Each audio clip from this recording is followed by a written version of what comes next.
এই পৃথিবীতে বেশিরভাগ বউ মানেই পরিবারের সবার জন্য সব কিছু করবে, কিন্তু সবার ভালোবাসা প্রাপ্তি থেকে সে বঞ্চিত। কথাতেই সে পরিবারের সদস্য, কিন্তু তার কথার কোনো দামও কেউ দেয় না।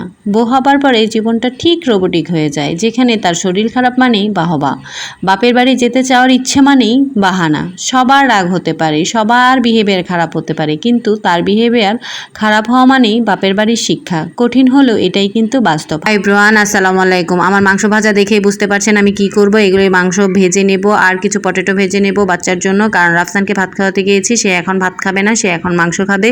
তো কি করার, ফ্রিজ থেকে তাড়াতাড়ি মাংস বের করে এগুলো ভেজে নিচ্ছি, সাথে কিছু পটেটো ভেজে নেব, সাথে কিছু অনিয়ন ভেজে নেব বাচ্চার জন্য। কি আর করা, তারা ভাত খেতে গেলেই যত বায়না ওঠে মাংস খাবে। আজকে যেহেতু মাংস রান্না করিনি, যতই চেষ্টা করি না কেন মাছ খাওয়াবো কোনো লাভ নেই।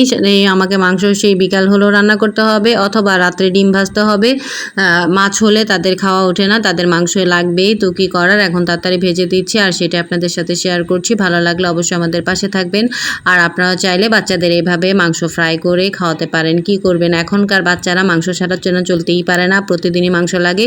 এগুলো একদম কাটা ছিল, তার কারণে আমি তাড়াতাড়ি বের করে এখন ভেজে দিচ্ছি।